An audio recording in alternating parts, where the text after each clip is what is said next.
आखिर क्यों 15 करोड़ में बनी महाअवतार नरसिम्हा को लोग इतना प्रेम दे रहे हैं, इतना पसंद कर रहे हैं, लोग थिएटर को मंदिर बोल रहे हैं, और वही लोग 700 करोड़ में बनी आदि पुरुष को आज तक गाली देते नहीं थक रहे हैं। ये जो थॉट है ना, ये मेरे को तब आया था जब मैं महाअवतार नरसिम्हा देख के थिएटर से निकल रहा था। और जब भी मेरे को ऐसा कोई थॉट आता है, मैं सबसे पहले उस पर बैठ के रिसर्च करता हूँ कि भाई ऐसा क्यों है। और आज इसी वीडियो में मैं आपको बताऊंगा कि ऐसा क्यों है। तो सबसे पहले मैं घर आया, मैंने नेटफ्लिक्स खोला, मैंने नेटफ्लिक्स पे सर्च किया आदि पुरुष। नेटफ्लिक्स बोलता है ये क्या सर्च कर रहा है। तो महाअवतार नरसिम्हा देखने के लिए थिएटर में आप जैसे ही घुसेंगे, आप सबसे पहले नोटिस करेंगे एड्स। मजाक। आप सबसे पहले जो चीज नोटिस करेंगे वो है अपकमिंग मूवी के ट्रेलर्स सॉरी। तो आप बिग स्क्रीन पे जब आप महाअवतार नरसिम्हा देखेंगे तो आप सबसे पहले जो चीज नोटिस करेंगे वो है विजुअल्स। देखो, आदि पुरुष के वीएफएक्स खराब थे ये बोलना उसकी तारीफ हो जाएगी, वहीं दूसरी तरफ महाअवतार नरसिम्हा के वीएफएक्स या सीजीआई कोई बहुत ही नेक्स्ट लेवल नहीं थे। लेकिन जब ये मूवी अच्छी दिखने पे आती है ना, तो इसके विजुअल्स देख के आपके आंखों में आंसू आ जाएंगे। और मूवी के विजुअल्स वहां पीक करते हैं जब वो सीन आता है ना, जब हिरण्यकश्यप को भगवान नरसिम्हा ऐसे घुमा के वो अंतरिक्ष में फेंक देते हैं, और फिर जब हिरण्यकश्यप ने विराट रूप में आता है और वो इतना बड़ा होता है कि उसके सामने पृथ्वी एक छोटे नींबू के आकार की दिखती है। मतलब आपको पता चलता है ना कि वो अगर चाहेगा ना तो ये मान लो ये वो पृथ्वी है, और इतना विशाल है वो। मतलब मेरे को मान लो और ये पृथ्वी है मेरे सामने, मेरे को मेरा शेप मान लो, मेरा ढांचा मान लो कि हिरण्यकश्यप है और इतनी सी पृथ्वी है। मतलब वो सीन जब आप थिएटर में देखते हो ना, तो आपको लगता है ये तो यूं पकड़ेगा पृथ्वी को और ऐसे चबा के खा जाएगा, निकल जाएगा और डकार भी नहीं लेगा। एंड उस सीन में आपको हिरण्यकश्यप को देख के लगेगा ना कि भाई ये कोई मामूली दैत्य या दानव नहीं था। मतलब आप हिरण्यकश्यप का पैरेलल ऐसे ड्रॉ कर सकते हो रावण के साथ। जैसे हम लोग रावण को देख के बोलते हैं ना कि वो नॉर्मल दैत्य या दानव नहीं था, वो राक्षस राज था। वही सेम फील आपको आएगी जब आप हिरण्यकश्यप का विराट रूप देखते हैं। एंड उस सीन को इतना सुंदर, इतना परफेक्ट तरीके से बनाया गया है। वो ऐसा बड़ा होता है और फिर वो मुंह से बखान करता है अपने शक्ति का कि मैं ही अंधकार हूँ और मैं ही भगवान हूं, ऐसा वो पूरा बखान करता है। एंड आप थिएटर की सीट पे बैठ के आप सोचते हो कि भाई अब इससे विष्णु भगवान कैसे लड़ेंगे, इसे कैसे हराएंगे। जैसा हम लोगों ने नरसिम्हा अवतार को देखा, वो नॉर्मल इंसान के शेप और साइज के थे, और हिरण्यकश्यप अब इतना बड़ा हो गया है, तो अब अगला स्टेप क्या होगा, भगवान विष्णु क्या करेंगे। तुम्हारे दिमाग में यही घूमते रहता है। और उसी टाइम ये लोग गिराते हैं बम। आप हिरण्यकश्यप को देख के परेशान होते हो, शॉक्ड होते हो, और इस बात के लिए एक्साइटेड भी होते हो कि अब आगे क्या। एंड उसी वक्त भगवान विष्णु का विराट रूप आपको दिखाया जाता है। एंड वो सीन देख के आप बोलोगे,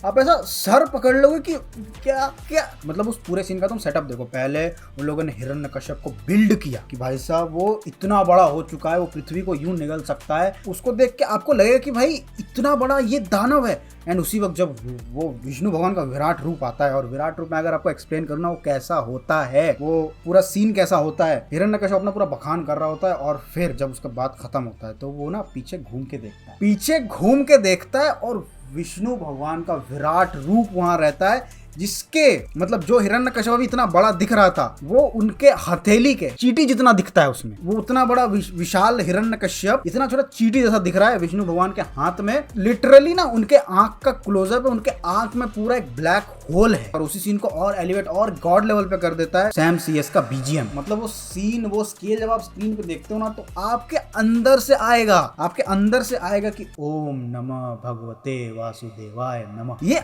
अंदर से दिल से निकलेगा, आप हाथ जोड़ लोगे, आपके आंसू आ जाएंगे भाई। वो सीन प्योरली इतना सुंदरली लिखा गया है ना। मतलब हम लोग जो कहानियां सुन के बड़े हुए हैं कि ये सृष्टि पूरी उन्हीं की बनाई हुई है, वही इस सृष्टि के रचयिता हैं, वो सीन को दिखाने का मतलब ही वही कि विष्णु जी ही इस दुनिया के परम पिता हैं, ब्रह्मदेव भी उन्हीं की रचना है, वो ही परम रचयिता अर्थात स्वयं भगवान है। यही same as it is lions movie में नरसिम्हा भगवान भी बोलते हैं। उनका प्रॉपर एक डायलॉग है जहाँ वो ये पूरा चीज बताते हैं। वो डायलॉग तो बाद में आता है, पहले वो सीन आ जाता है, और फिर वो सीन के बाद वो जब बता देंगे ना कि भाई मैं ही हूँ इस दुनिया का परम रचयिता, ब्रह्मदेव मेरी रचना है, मैं ही स्वयं भगवान हूँ। जब नरसिम्हा भगवान ये बताएंगे ना, तो वो फील, वो गूज़बम्स वो जो आते हैं ना भाई बॉडी में, वो गॉड, अगर हम बोलते हैं ना भगवान कैसे होते हैं, तो भगवान ऐसे होते हैं, ये होते हैं भगवान। वो क्लाइमैक्स का लास्ट का 40 minute peak theatre experience.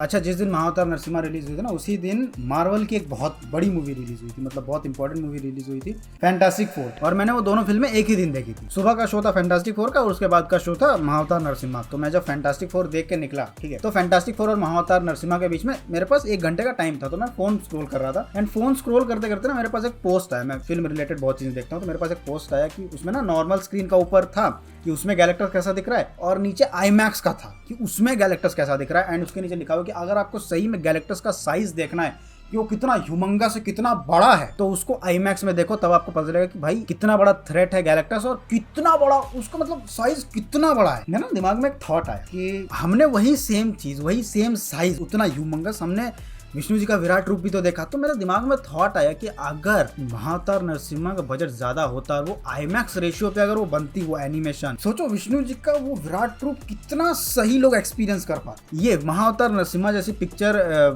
Deserve करती है भाई इंटरनेशनल। इसको भाई अच्छे से पूरा प्रमोशन होना चाहिए और इसका एनिमेशन, इसका बजट इतना होना चाहिए कि भाई इस स्टोरी को आप एक like it's not only for India, it's all over the world. लेकिन क्या करें, बजट 15 करोड़ और ऊपर से ओवरसीज रिलीज भी नहीं। तो कोई बात नहीं, अभी तो शुरुआत है, अभी तो और बहुत आगे बढ़ना बाकी है। लेकिन मेरे दिमाग में वही आया कि काश लोग एक्सपीरियंस कर पाते कि भाई आईमैक्स में तुम सोचो विष्णु जी का वो विराट रूप चल रहा है 3D में, भाई पीक सिनेमा। लोग गैलेक्टस को भूल जाते हैं, भाई वो सीन मेरे को वो नॉर्मल थिएटर में देख के जो वो लगा है ना, वो भाई अगर मैं उतना बड़ा स्क्रीन पे देखता भाई वो क्रेजी लेवल। भाई गैलेक्टस को लोग भूल जाते हैं अगर वो पिक्चर उस लेवल पे रिलीज होती तो। क्योंकि भाई तुम सोचो अगर इतनी एवरेज एनिमेशन के साथ अगर वो पिक्चर इतना कमा रही है, मतलब धड़ाधड़ एडवांस बुकिंग भाई रिकॉर्डें क्रॉस किए जा रही है भाई, आए जा रहे हैं लोग, देखे जा रहे हैं भाई, खतरनाक भीड़। अगर इतनी एवरेज फिल्म देखने आ रही है तो तुम सोचो अगर उसी को हम लोग हाई ये पे बनाते, भाई जो बनता ना भाई। खैर तो मैं उस एक सीन के लिए इतनी तारीफ कर रहा हूँ, अब लोग बोलेंगे पैसे खा के बैठा है, लेकिन नहीं भाई देख मूवी, मेरे को अगर कोई मूवी अच्छी लगती है ना भाई, मैं तारीफ करते नहीं थकता। और मेरे को अगर कोई मूवी खराब लगती है तो फिर मैं देखूंगा नहीं कौन है हीरो कौन है, मैं फिर भाई दूंगा गाली, क्योंकि मैंने पैसे डाले, मेरा हक है, मैं तारीफ भी करूंगा, मैं गाली भी दूंगा। खैर बहुत तारीफ हो गई, अब मेन पॉइंट पे आते हैं कि भाई मैं बताना चाहता कि मूवी के विजुअल्स बहुत एकदम नेक्स्ट लेवल नहीं है, ठीक है, एवरेज ही है। लेकिन जब मूवी अच्छी दिखने पे आती है ना, एक थिएटर एक्सपीरियंस हो जाती है। और वहीं दूसरी तरफ आदि पुरुष का भी सेम सीन, मूवी जब बुरी दिखती है तो बुरी दिखती है, लेकिन जब एकदम बुरी दिखने पे आती है ना, तो फिर वो मतलब जिन हाथों को आप जोड़ के नमन कर रहे थे विष्णु भगवान को, आप उन्हीं हाथों को मतलब गला दबाने को तरसोगे कि कहाँ है ओम राउत, मेरे पास ला उसको। उदाहरण दे रहा था, ऐसा कुछ करने की जरूरत नहीं भाई। आदि पुरुष में जो 3D कैरेक्टर्स बनाए थे ना, महाअवतार नरसिम्हा में उससे तो बहुत ही बेहतर लगे भाई। तुमको एक एक कैरेक्टर मूव करता हुआ नजर आएगा, ऐसा नहीं कि किसी को भी ओवरलैप कर दिया, कॉपी करो पेस्ट कर दो 10 और 15 हजार जगहों पे। वॉर का सीन चल रहा है, वॉर में भाई सब चल रहे हैं, सब के सब एक ही दिख रहे हैं। इनको एक ही गोरिल्ला का 3D मॉडल मिला, उसी को थोड़ा सा ट्विकिंग कर दिया इधर उधर से और उसी को 10 जगह पेस्ट कर दिया, ले हो गई तेरी वानर सेना तैयार। भाई महाअवतार नरसिम्हा में कैरेक्टर्स बनाए भी हैं और उसको एनिमेट भी किए हैं। देखो मैं ये नहीं बोल रहा हूँ कि कौन कितना अच्छा करता है या कौन कितना अच्छा दिखता है, मैं बात कर रहा हूँ नियत की, मैं बात कर रहा हूँ मेहनत की। आदि पुरुष को अगर वो चाहते ना तो नेक्स्ट लेवल बना सकते थे, लेकिन उन्होंने दिखाया आलसीपना। और उतना पैसा कहाँ गया आज तक किसी को नहीं पता, क्योंकि एक ही 3D मॉडल को 15,000 जगहों पे पेस्ट कर रहे हैं। तो साफ पता चलता है आपने मेहनत की नहीं, आपने खुद बनाया ही नहीं 3D मॉडल्स। और वहीं महाअवतार नरसिम्हा में 3D मॉडल्स बनाए भी गई और उनको अलग से एनिमेट भी किया गया। वो बात अलग है कि थोड़ा सा कम रेजोल्यूशन का है, कुछ चीजें ठीक नहीं दिखती हैं, लेकिन कम से कम उन्होंने मेहनत और नियत तो सही रखी है कि भाई हम बनाते हैं, एक सेपरेट पूरा एक मॉडल बनाया है, उसको सही से एनिमेशन दिया है। मान लो एक सीन चल रहा है, ठीक है, उस सीन में कोई पीछे का ना बैकग्राउंड कैरेक्टर्स 2-3 बच्चे हैं, उनका रोल भी उतना नहीं है, वो फिर भी तुमको हिलते हुए और सही से रिएक्ट करते हुए दिखाई देते हैं उस सीन पे। तो वही दिखाती है कि भाई डेडिकेशन कितनी थी उन लोगों में एक अच्छा सिनेमा बनाने की।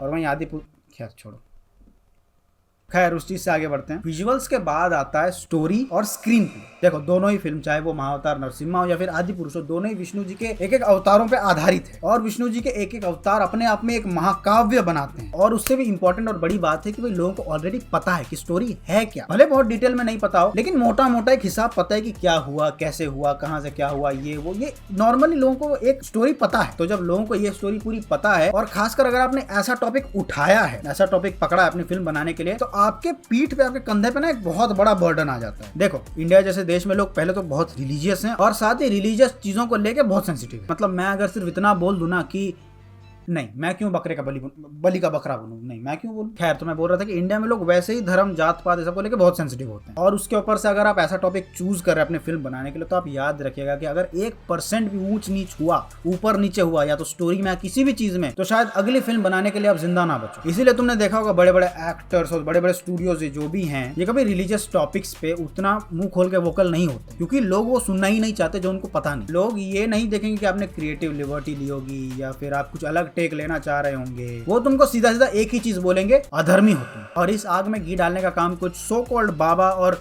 नेता कर देंगे, जो सीधा सीधा लोगों को मुंह पे ही बोल देते हैं कि ऐसे लोगों की हत्या जरूर होनी चाहिए। आजकल तो मार्केट में ऐसे यूट्यूबर्स भी घूम रहे हैं जिनको फिल्मों का गाना का कुछ पता नहीं, कैसे बनती है फिल्में, क्या प्रोसेस होता है, कुछ पता नहीं है, लेकिन मुंह उठा के तुमको अधर्मी बोलेंगे।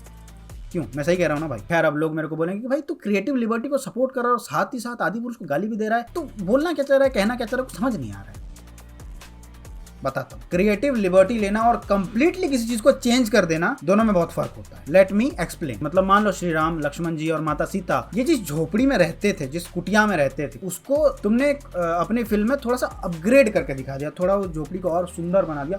प्रॉपर घर मत बना देना, थप्पड़ खाओगे नहीं। झोपड़ी को हल्का सा अपग्रेड किया, और जैसा मैंने बोला पूरा घर मत बना देना, नहीं, वो गलती है। आपको इतना अपग्रेड करना है कि उसमें से रियलिज्म ना जाए, वरना फिर लोग भड़केंगे और आप जूते खाएंगे। याद रखना, क्रिएटिविटी, रियलिज्म और स्टोरी वाइज, अगर तुम इन तीनों चीजों को सही में अच्छे से बना पाते हो, अच्छे से बनाने में कामयाब हो जाते हो, तो boom, you are the absolute best in the world. But वहीं आदिपुरुष में क्रिएटिव लिबर्टी के नाम पे उन लोगों ने क्या किया था? रावण को बैठा दिया चमगादड़ में। रावण शिव भक्त था, सबसे बड़ा शिव भक्त था, और वो रुद्राक्ष की माला तोड़ देता है। वो रावण का आलिम हकीम का हेयर कट मास्टरपीस। मतलब मेरा लुक अभी देखो, मैं रावण के रोल के लिए ज्यादा सूट कर रहा हूँ। सीता माता को लेवेंडर की साड़ी पहना के सनफ्लावर गार्डन में नचवा दिया। जटायु महाराज को ईगल बना दिया। विभीषण जी की वाइफ को हाइपर सेक्सुअलाइज कर दिया और उसको बना दिया एक आई कैंडी। और हमारे प्रिय जामवंत काका को तो छोड़ देते यार, जामवंत काका को टेडी बेयर बना दिया है यार। और वहीं दूसरी तरफ प्रभास को श्री राम बना दिया है। कहां से लगता है प्रभास श्री राम, कहां से लगता है? और मैंने आदिपुरुष अभी रिसेंटली देखी और मैंने इतना बड़ा ब्लंडर पकड़ा है। जब सुग्रीव और वाली का युद्ध खत्म होता है ना, तो उसके बाद वर्षा ऋतु आती है और वर्षा के कारण खोज रुक जाती है, और वर्षा खत्म होने के बाद खोज वापस शुरू होती है। तो उनको ना डायरेक्शन पता नहीं होता है, ठीक है। वो शायद कान का झुमका मिले रहता है, वो भले उनको मिला रहता है, लेकिन उनको दिशा नहीं पता होती कि किस दिशा में रावण उनको लेके गया, ये उनको नहीं पता होता। तो सुग्रीव चारों दिशा में अपने अलग अलग मंत्रियों और अलग अलग सेनाओं को भेजते हैं, और उसमें से तीनों दिशाओं के जितने भी सेनापति है वो वापस लौट आते हैं कि हमें नहीं मिली माता सीता उस तरफ। लेकिन हनुमान जी, अंगद, जामवंत काका ये उस दिशा से नहीं आए होते हैं वापस, तो ये लोग उनका आने का इंतजार कर रहे होते हैं। और उस दिशा में वो जब रामेश्वरम पहुंचते हैं, वो जो एंड पे पहुंचते हैं, तब वहां उनको मिलते हैं संपाति। संपाति जटायु के बड़े भाई थे, और संपाति उन्हें बताते हैं कि लंका में उनको माँ सीता दिखी है। फिर जामवंत काका हनुमान जी को उनकी शक्तियां याद दिलाते हैं, और फिर हनुमान जी लंका जाते हैं। फिर हनुमान जी लंका में क्या क्या करते हैं वो तो हमें पता ही है। फिर वो लंका से वापस आते हैं, फिर किष्किंधा आते हैं, फिर उनको बताते हैं कि माता सीता वहां है, वहां चलिए। ऐसे पता चलता है कि माता सीता लंका में है। आदिपुरुष में क्या दिखाया है? सुग्रीव और वाली का युद्ध खत्म हुआ और उनको पहले से पता है कि माँ सीता लंका में, और उन्होंने हनुमान जी, अंगद और जामवंत काका को भेज दिया कि जाओ पता करके आओ। ये इतना बड़ा ब्लंडर पकड़ा है ना, मैं मतलब ये मैंने देखा, मैंने बोला ये तो स्टोरी से बिल्कुल ही अलग है। क्रिएटिव लिबर्टी अलग चीज, तुम स्टोरी ही घुमा दे रहे हो। और वहीं महाअवतार नरसिम्हा में देखो, क्रिएटिव लिबर्टी उतनी नहीं ली गई है, लेकिन जितनी भी ली गई है ना, वो स्टोरी के साथ इतनी अच्छी ब्लेंड होती है, इतनी अच्छी इंटीग्रेटेड लगती है। मतलब एक सीन बताता हूँ मैं तुमको, ठीक है। ये प्रहलाद महाराज के साथ जितने भी बच्चे थे, ये सब ना एक जगह पे जाते हैं जहाँ पे इन्हें पता चलता है कि जो लोग विष्णु जी में मानते हैं और जो लोग विष्णु जी की पूजा करते हैं, उनको हिरण्यकश्यप कितना टॉर्चर कर रहा है, उन पे कितना जुल्म ठा रहा है। और वो पूरा जो सीन है, पूरा सीक्वेंस है, उसको बहुत अंधेरे में रखा गया है, डार्क में रखा गया है, क्योंकि भाई सिंपल सा मतलब है, अगर कोई बहुत नेगेटिव है तो उसको डार्क थोड़ा दिखाया जाता है, वो फिल्मों का बेसिक नॉलेज है। और इसी चक्कर में आदिपुरुष में पूरी लंका को ही काला कर दिया था, पूरे मूवी को ही नेगेटिव कर दिया था। पूरी मूवी में धूप ही नहीं है कहीं पे, ठीक है, हर जगह बस बादल ही बादल है। लंका में तो सूरज दिखाई नहीं है, लंका में सूरज ही नहीं दिखाया, हर जगह बादल है। लंका काली, लंका के बादल काले, सब काला। देखो, भले ही रावण पापी था, वो हम सब मानते हैं, लेकिन रावण अपनी लंका के लिए महाराज था, और उसकी स्वर्ण लंका इतनी खूबसूरत दिखती थी। मतलब उसका तुम कभी पढ़ोगे या कहीं देखोगे ना सही में लंका कैसे दिखती थी, तो वो लिटरल स्वर्ग का एक रेप्लिका था। लंका उतनी सुंदर दिखती थी, रावण ने उतना उसको सुंदर बना के रखा था। लंका को स्वर्ण नगरी ऐसे ही नहीं बोला जाता था, उसका एक कारण है। मतलब इतना बुद्धि लगा दे आदिपुरुष के क्रिएटर से, तो फिर तो मैं दुनिया छोड़ दूंगा। खैर, तो मैं बता रहा था कि हिरण्यकश्यप उन लोगों को वहां पे टॉर्चर करता था जो लोग विष्णु भगवान ने मानते थे, और वो पूरा सीक्वेंस बहुत डार्क में रखा गया है। और उस डार्क सीक्वेंस में ना तुमको एक पेड़ नजर आता है जो कि चमक रहा है, जिसमें से रोशनी आ रही है, जो उस अंधेरे में रोशनी का काम कर रहा है। एंड वो सीन, वो सीक्वेंस दिखाने का मतलब यही है कि जहां पूरे पापी रहते हैं, वहां पे प्रहलाद महाराज एक रोशनी का वो स्रोत है जो इन लोगों में ज्ञान प्रदान करेंगे। और वो सीन भी बहुत अच्छी तरीके से बनाया गया है। इसको कहते हैं क्रिएटिव लिबर्टी के साथ एक अच्छी स्टोरी और एक होप दिखाना लोगों को कि होप क्या चीज होती है। देखो, जैसा मैंने कहा था, creativity plus realism plus story wise is equal to a fabulous sequence. देखो, सबसे पहले जो मैंने एक्सप्लेन किया वो है विजुअल्स, फिर मैंने एक्सप्लेन किया स्टोरी और स्क्रीन प्ले। अब लास्ट चीज पे आते हैं, जो कि मतलब इतना बड़ा ब्लंडर कोई कैसे कर सकता है। सबसे नॉर्मल और सबसे आसान काम है, उसमें आदिपुरुष के मेकर्स ने ऐसे हगा है ना उस चीज पे, कोई एक्सपेक्ट एक्सपेक्ट भी नहीं करेगा कि आप इस फील्ड में इतना खराब हो सकते हैं। ये तो सबसे आसान चीज है। मतलब लोग इस चीज से इतना गुस्सा थे, वो सीधा तो बोल रहे थे कि भाई तुम विजुअली कुछ बदलो ना बदलो फर्क नहीं पड़ता, लेकिन इस चीज को बदलो वरना लिटरली तुम जूता खाओगे हमसे। और उनको 2-3 दिन के अंदर ही बदलना पड़ गया, क्योंकि इतनी बेसिक चीज में भी इतनी बड़ी गलती कोई गधा ही करेगा। देखो एक टाइम को रामायण महाभारत ये सब बनाने में आदमी विजुअली गलती कर सकता है, क्योंकि हमारे जितने भी ये जो महाकाव्य है ना, ये प्रॉपर कहीं इलस्ट्रेटेड नहीं है, प्रॉपर कोई ऐसा फोटो या पिक्चर नहीं है कि अगर हमारे श्री राम ऐसे ही दिखते थे, हमारी माता सीता ऐसी ही दिखती थी, हमारे लक्ष्मण जी ऐसे ही दिखते थे, हमारे हनुमान जी ऐसे ही दिखते थे, इसका कोई प्रॉपर फोटो नहीं है। ये चीजें लिखित हैं और शब्दों के थ्रू बताया गया है कि उनका जो लुक था वो कैसा था, उनका जो हाइट था वो कैसा था, वो दिखते कैसे थे, वो पहनते क्या थे। ये सब प्रॉपर, जैसा मैंने कहा, कहीं पिक्चर नहीं है, ये लिखित है। और लिखित चीजों का अपना अपना इमेजिनेशन बनता है। मान लो मैं अगर यहाँ लिखूं एक झोपड़ी, तो तुम्हारे दिमाग में झोपड़ी आएगा, ऑब्वियस सी बात है, लेकिन सबके दिमाग में झोपड़ी अलग अलग स्टाइल का है। वैसा ही सेम चीज हमारे ग्रंथों और महाकाव्यों को लेके होता है, ठीक है। देखो पढ़ता हर कोई सेम ही चीज है, लेकिन उसको विजुअलाइज करने का अपने दिमाग में जो एक इमेजिनेशन बनता है, एक जो आप इमेजिन करते हैं कि वो कैसे होंगे, कैसे होते हैं, वो सबके दिमाग में अलग अलग बनता है। तो विजुअली हम मान सकते हैं कि चलो गलती कर देते हैं लोग। देखो इमेजिनेशन और नॉलेज, इन दोनों का आपस में मेल है, ठीक है। आदमी उसी चीज को इमेजिन कर सकता है जिसकी उसको नॉलेज है, जिसको उसको नॉलेज ही नहीं है वो इमेजिन ही नहीं कर पाएगा। और अगर पूरे इंडिया में मैं किसी को भी ऐसा पॉइंट करूं और बोलूं रामायण, तो उसके दिमाग में 2 रामायण बनते। एक जो हमने डीडी नेशनल पे देखा है, और बच्चों के लिए युगो साको वाली। अगर तुम किसी को भी रामायण बोलोगे तो उनको यही 2 याद आएगा। और अगर भविष्य में आप कोई भी रामायण बनाते हैं तो आपको याद रखना है कि आप इन दोनों रामायण का फील रखें ही रखें उसमें, वरना फिर आप जूते खाएंगे। आपके बनाए रामायण में लोगों को डीडी नेशनल वाली और युगो साको वाली, ये दोनों रामायण दिखनी चाहिए, तभी जाके लोग बोलेंगे कि हाँ ये आपने सही रामायण बनाई है। क्योंकि बहुत कम लोगों ने जिन्होंने ग्रंथ पढ़े, जिन्होंने महाकाव्यों को पूरा पढ़ा है, बहुत कम लोग। तो रामायण की एक इमेज ऑलरेडी बन चुकी है। अब आपको अगर रामायण बनाना है तो आपको उन्हीं दोनों को नजर में रख के बनाना पड़ेगा। तो उसी चीज से मेरे लास्ट पॉइंट पे आते हैं कि जो सबसे बड़ी इन लोगों ने गलती की है वो है डायलॉग्स। सबसे सरल, सबसे आसान, और कोई इमेजिन भी नहीं करेगा कि इस चीज पे ये लोग इतना खराब कर सकते हैं। देखो मैंने जैसे दोनों रामायण का एग्जांपल दिया है, एक डीडी नेशनल वाली, एक युगो साको वाली। इन दोनों ने एक एग्जांपल सेट कर दिया है कि हमारे एंसेस्टर्स उस टाइम कैसे भाषा में बात करते थे। वो भाषा होती थी हिंदी प्लस संस्कृत। एग्जांपल के लिए जैसा हम लोग आज बोलते हैं कि मुझे ये काम करने के लिए जिंदा रहना जरूरी है, इसी चीज को अगर उस समय में बोला जाए कि मुझे जीवित रहने के लिए ये कार्य करना अति आवश्यक है। देखा, सिंपल है, कोई बहुत ज्यादा यहाँ पे रॉकेट साइंस नहीं लग रहा है। जो इंसान इंडिया में पला पड़ा है ना, उसके लिए यह भाषा बोलना भी और यह भाषा समझना भी बहुत आसान है। लेकिन वही हमारे मनोज मुंतशिर साहब ने क्या ही डायलॉग्स लिखे थे। मतलब मैं आज भी अगर उन डायलॉग्स को याद करता हूँ तो मैं ये भूल जाता हूँ कि मैंने चप्पल कहाँ रख दी बे। मतलब भैया जी ने एक से एक चप्पल छाप डायलॉग लिखे थे रामायण। तेरी बुआ का बगीचा है क्या रे जो टहलने चला आया, तेरे पास कोई काम धंधा नहीं बचा जो बंदर पकड़ने लगा, मेरे एक ही सांप ने तेरे शेषनाग को लंबा कर दिया, अभी तो पूरा पिटारा बाकी है। And the one and only the god written lines. देखो हम सबको साथ बोलना है, ठीक है। कपड़ा तेरे बाप का,